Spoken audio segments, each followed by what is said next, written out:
and things were just starting to go well. Whether it be the extension of Nick Waugh or the extension of Keegan Colasar or the signing of head coach Bruce Cassidy, everything I've had to talk about to this point has been relatively positive. That is until I decided to check the happenings of the Vegas Golden Knights today and see what I consider to be one of the more deflating and heartbreaking headlines that I've had to read as a fan. Robin Lehner is going to miss the entire 2022-2023 season due to having to recover from hip surgery. This sucks. There's no real way around it. This is not what, as a fan of the Golden Knights, I wanted to hear right now, especially where we are in the summer, just a few weeks away from training camp, the preseason getting ready to ramp up. You know, the hockey optimism, especially in the city, starting to come to a head, and just to have this bombshell of a report drop on us, it hurts a little bit. But we got to look at the situation from the 30,000-foot view of what this does to the entire organization as a whole. And while it's absolutely gutting that arguably our best goalie in the system is going to be down for the entire season, this does create some opportunities for the rest of the team to build towards something. But as always, there are winners and losers to every situation, whether that be a trade or a signing, or in this case, a long-term injury. Now, long-term injuries, as if you've been following the NHL for a while, aren't exactly uncommon, especially for good teams. What was it, a couple years ago when Nikita Kucherov was down for the entire season for the Tampa Bay Lightning, laced him up for game one, they go on to win the Stanley Cup. So a season-long injury isn't the end of the world if your team makes the playoffs, but given the fact that a goalie is a little different than a forward, and we're not entirely sure whether the timeline is the 2022-23 regular season or the entire block of time in which the hockey season can be played in, it's a question mark, which is why we have to look at the overall winners and losers of this entire, whatever we call it, injury. So the first winner that we can look at, I know this is more of a conversation about goalies, but a couple of winners that we need to talk about initially is defenseman Nick Hague and forward Jake Leschyshyn. Now, I talked about the situation with Nick Hague in my last video talking about the Nick Waugh extension. And I referenced that after that extension and with the need to put another forward out on the ice, the Golden Knights were going to be a little tight on the cap money that they had to extend Nick Hague. And at that time, I had completely blanked on the fact that Jake Leschyshyn was still a pending RFA. So there's that to consider. There was only $2.5 million to go around if you factor in a league min contract for that last forward we would need, which, as I mentioned before, would likely be filled by either Brendan Brisson or Ivan Morozov, just because those are two strong prospects. Or maybe even Sakari Manninen, the new guy from Finland. The thing about that's the number wasn't so much the sticking point in my head. It was the amount that Nick Hague would want. Whether he would want to make more than Zach Whitecloud or whether or not he would want to make something a little closer to what Shea Theodore is making. It left a couple of questions up in the air. And with this injury, we get to play cat gymnastics again. I know that's a phrase that's a sentiment that Golden Knights fans have become all too familiar with, especially last season. But Robin Lehner's injury creates $5 million in usable cap space for the foreseeable future. Obviously, it's just for this season until he comes back healthy, or maybe if he has a really speedy recovery, he's back for the last month of the season. But for the major chunk of the season, we're going to have $5 million in additional cap space that until this morning, we didn't think was going to exist. So if you're one of those players that is still waiting for a deal to get done, like Nick Hague, this is arguably a win for you because now you're able to say, hey, you guys have this much extra cap space. Why don't you let me have a little bit of that? We can agree to some term and we can deal with the ramifications of me getting paid a little bit more in the off season next season. Or we can try and make some room with the trade deadline if it looks like Robin's going to come back for the last month of the season. And it's the same situation with Jake Lecision. There was the very realistic opportunity that he was just going to be on the outside looking in and may have even been lost due to our cap constraints. And now that we got the extra money, we have the ability to re-sign these players. And as crazy as it sounds, there's still the opportunity to make a splash move. There are still some players out there that haven't been signed, especially players like former Golden Knight Paul Stastny, who we could totally bring in on a lower contract, or we could go out and make a trade. Last I heard, Patrick Kane is still really upset at the Chicago Blackhawks. Cap space is cap space. And when we're on the topic of skaters as opposed to goalies, there's plenty of time to make moves, and there's plenty of available options that the Golden Knights can use with this new cap space for this season. So the skating and scoring aspect of this injury is going to be one that's going to be constantly evolving, especially until training camp starts. But it's just one of those things that I'm just going to put out there into the ether and see what happens with it. Another two players that I would consider to be winners in this scenario are goalies Laurent Brossoit and Michael Hutchinson.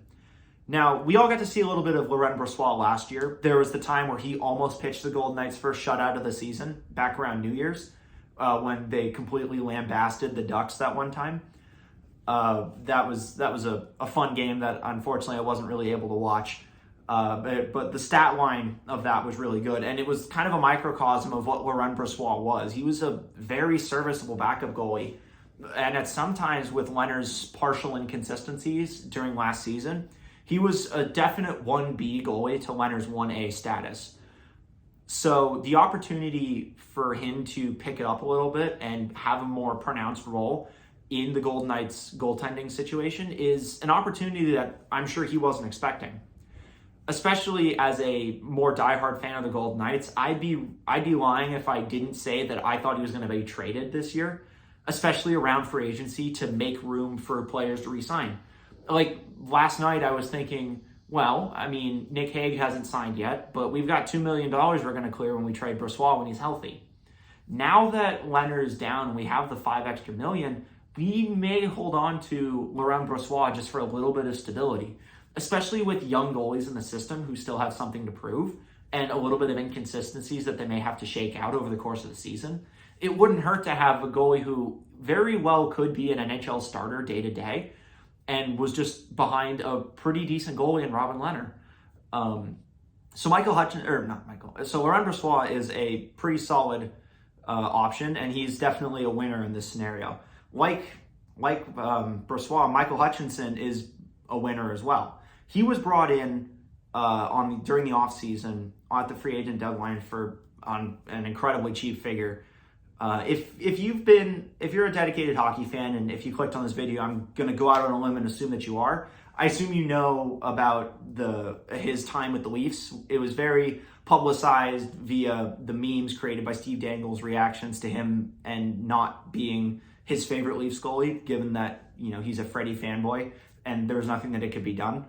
Hutchinson is a solid goalie, and my core memory of him was when he was the third goalie in the bubble for the Avs, and he wound up taking them to Game 7 against the Dallas Stars, ultimately to fall in overtime to a Kiviranta hat trick goal. But, the point being is he's a very serviceable NHL goalie as well. Even though he hasn't played a lot of NHL games in the last 2 seasons, basically none, he's still a decent goalie, and he was brought in just in case one or both of our starting goalies weren't able to go at the start of the year. There's still a bit of a question mark about Laurent Brossoit's recovery time, hence why Michael Hutchinson is still on the roster and why we went out and signed him in the first place. If both Lehner, that we know for sure is down now, and Brossoit, who we're still not sure about, are out for opening night and for the foreseeable first month of the season, it wouldn't be a good idea to have a goaltending tandem of Logan Thompson and Yuri Patera.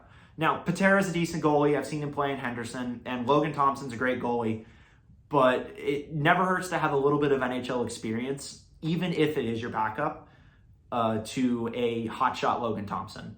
So both Laurent Brossoit and Michael Hutchinson are definitely winners in this overall scenario. Arguably the biggest winner in this whole injury fiasco and the reshuffling of the Golden Knights goaltending situation has got to be Logan Thompson. Now, I was there in the building in T-Mobile Arena for the start of this Logan Thompson experiment. Although it was, if I remember right, a 3-2 loss to the Nashville Predators, he looked really, really solid in that game. And I remember exiting the building, a little upset that the Golden Knights took the loss, but optimistic about the future of goaltending for the organization. He reminded me a lot of Marc-Andre Fleury when I used to watch him when I was little, when he was still with the Penguins. And the fact of the matter is he's an incredibly good goalie. I just wasn't sure if he was ready for the NHL yet. Now, circumstances, we all know, made him ready for the NHL when he had to make all kinds of starts at the end of the season due to Lehner's injury and inconsistency and falling out with then-coach Peter DeBoer. So the fact of the matter is, regardless of player status, whether his tandem partner is Laurent Brossoit or Michael Hutchinson or, heaven forbid, Yuri Patera, he's more than likely going to be our day-to-day starter out of training camp. And for the player who's had arguably one of the more adventurous junior careers, for starters, I'm really happy to see him get this opportunity. I'm a fan of his, especially as a former goalie myself. I like to see those players that have just a lot of raw talent. And I think Logan Thompson's got that talent. So I'm optimistic about his ability to take the net, run with it. And if he's able to be a really solid goalie and borderline NHL starter on a day-to-day basis, not only will we have our own version of St. Louis's Jordan Binnington, we'll have a goalie under contract for 3 years at a league minimum contract, which is going to be really helpful for our cap situation going forward, since I think for the 6th straight season, we're going to be up against the cap ceiling to start the year. Unfortunately, the obvious winner from an outside perspective has got to be the Pacific Division at large and the Western Conference as a whole. The Golden Knights are a scary team. As much as we didn't look like it last season due to the injuries, we're a scary team. Got a lot going for us, a lot of scoring talent, and the only real question mark was in net, especially when we moved on from Marc-Andre Fleury a couple years ago. But Robin Lehner really held things down. And now that he is not going to be in net for the entire season, the teams that we have to play against a lot have got to be thinking that this is their opportunity to score some cheap wins against the Golden Knights, especially if you're the LA Kings, Edmonton Oilers, and Calgary Flames, the 3 teams that are going to be competing with the Golden Knights directly to win the Pacific Division. Especially with Edmonton's shoring up of their goaltending position with the signing of Jack Campbell, and the Kings' sudden resurgence of Cal Peterson and Jonathan Quick, and the Flames' retooling of their roster. The Pacific Division now went from, instead of being a dogfight between the Golden Knights and whichever of those 3 teams had a good season, it's now somewhat up in the air. I have a lot of confidence in whatever goaltender is our day-to-day starter, but in terms of what the entire division is looking at, it's a little bit more questionable. And the same thing extends out to our rivals, especially throughout the Western Conference, primarily being the Colorado Avalanche. Now, it's not exactly out of the realm of possibility to go into this season assuming that the Western Conference Final will be between us and the Colorado Avalanche. So the fact of the matter is, although the Avs retooled their goaltending with the signing of Alexander Georgiev, they have less of a question mark than we do right now. I know that's many, many months from now in a full 82-game season plus at least 2 rounds of postseason play away, but at the same time, you've got to wonder which goalie is going to be the one to take the reins, whether it's a quickly recovered Robin Lehner at the end of the season, whether it's a healthy and retained Laurent Brossoit, or whether it's a forward-charging and revived Logan Thompson. The goaltending position is a little bit of a question mark. So from that, the Pacific Division and the Western Conference as a whole are partial winners in this injury to Robin Lehner. Obviously, winners are fun to talk about, but we have to look at the other side of the argument, and that would be who has been hurt by this development. Obviously, one of the players that's been hurt is the player himself, Robin Lehner. He's a good goalie. He's a good guy. I'm a fan of his. What he stands for in the hockey community and what he stands for on principle is a good thing to have in the sport. It's a good thing to have in net, and it's a good thing to have on our team. And the fact of the matter is, at the end of the day, he just wants to play, and he wants to prove that last year was a fluke to the fan base. And now that he's going to have to wait until the 2024 or till 2024 to do so, basically, it's going to be a little bit gut-wrenching on his part to have to wait an entire season to try and win back the hearts of the fans, especially with the way last season ended for him, with getting pulled against Washington at home and having to watch Logan Thompson get the OT win.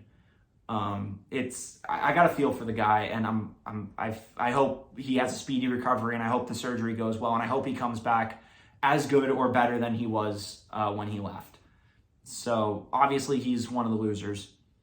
A much lesser loser, but still somebody who's going to be impacted by this deal, or not this deal, by this injury, is the owner, Bill Foley. Now, I know he's like the least involved player, or least involved member of the management, but especially with his call to action of bringing character back into the locker room, losing your starting goalie doesn't really help the overall locker room chemistry and the character of the team. So it's just a concern. And aside from the fact that he's got to cut the check for Robin Lehner's $5 million at the end of the season, whenever he won't be getting any play time, on top of having to cut a check for Shea Weber's, for all intents and purposes, dead contract, the fact of the matter is he's going to be out a few extra million that he wasn't expecting.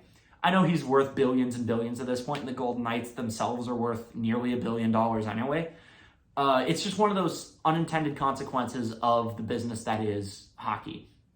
Another thing that's a loser is the Golden Knights' optimism. The Golden Knights had been building up a pretty solid summer. It all started on a kind of sour note with missing the playoffs and then firing Coach Pete DeBoer. But the quick-ish re-signing of Coach Bruce Cassidy, and then re-signing a lot of RFAs in Brett Howden and Nick Waugh, Keegan Colasar, and just shoring up the depth in exchange for one Max Pacioretty. The locker room was starting to build its chemistry. They were going to start their road trip this week. So the momentum was being built towards training camp, and I as a fan was excited, and I'm sure the team was excited to get back to doing what they were paid to do and what they love doing. But at the same time, losing your starting goalie is kind of a gut punch for all involved, whether it be fan base or player base. I know that once training camp starts and we start to see what Logan Thompson's going to look like, whether Laurent Brossoit is going to be around, what Michael Hutchinson's going to look like as a backup either to an NHL goalie or as a day-to-day American Hockey League starter with Henderson. It's just one of those things where the optimism has not gone away, but it's rather been put on pause from what was a really strong increase in optimism as a whole. The biggest loser in this case, aside from Robin Lehner, has got to be the GM, Kelly McCrimmon. Now, Kelly McCrimmon, genius hockey mind. He's made some incredible moves with the Golden Knights, whether it be acquiring Jack Eichel or re-signing players to long-term team-friendly deals, whether it be White Cloud's deal or Nick Waugh's deal, bringing in Nolan Patrick, who I hope is able to play again after his concussions, trading for Brett Howden, who is probably going to be a very strong member of the fourth line, and essentially returning to our core, naming a captain in Mark Stone and setting up the team for long-term success. The only thing is this injury is now going to be eternally tied to the Marc-Andre Fleury deal, which, as we know, was him going to the Chicago Blackhawks in exchange for nothing 2 seasons ago in a cap dump. So if we can sit here and play devil's advocate all we want, saying what would have happened if we had kept Fleury instead, but at this point the decisions have been made, and there's no way to look at it, because if we hadn't traded Fleury, we likely would have never acquired Jack Eichel, and we never would have done this, that, and the other thing. So there's always question marks around GM's decisions. He didn't exactly do himself any favors by trading away Max Pacioretty for nothing this offseason. So he's kind of put all of his eggs in one basket, expecting the team to return to form.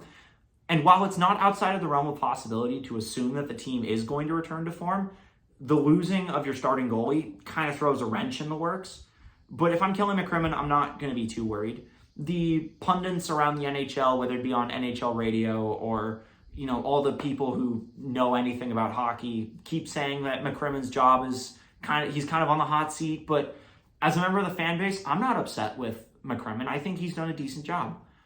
Sure, everything that happened last year sucked, and we can point the finger at whoever we want to, but it was just one of those things. We nearly set the NHL record for man games lost to make the playoffs.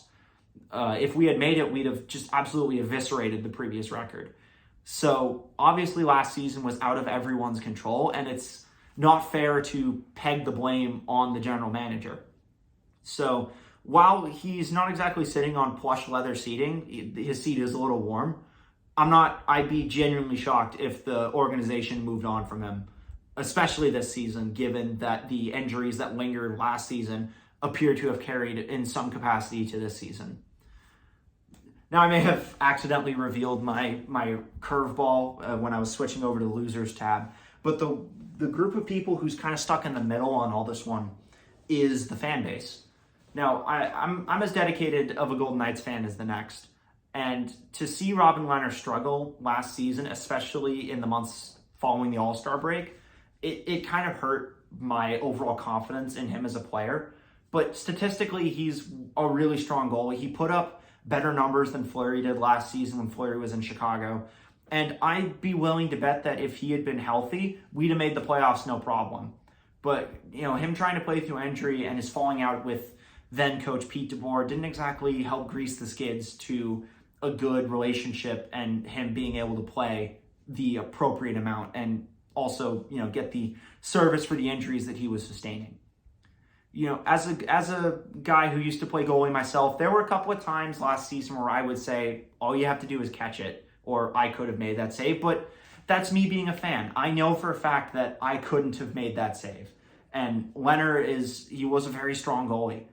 And, there's nothing really I can say that's bad. The only thing that the fan base can say is that he's not Fleury. And that's not really a fair comparison anymore. I, for one, as much as I am finding a hard time believing I'm saying this, I'm behind Lehner as our goalie, and if he was healthy and going to play next season, I'd have gone and bought a Robin Lehner jersey. Like, he's a great goalie, and he's going to be one of the keys that helps get the team over the hump. And now that he's going to be out for the future of this season, we're going to have to see what we got on the inside or make a trade to shore up our goaltending. But as the fan base, we're just kind of stuck in limbo because half the fan base is happy that he's out so that we can see the ascendancy of Logan Thompson. And the other half is upset because we lose a stalwart back in net. We lose consistency. We lose a Vezina Trophy finalist and one of the more consistent goalies in the NHL.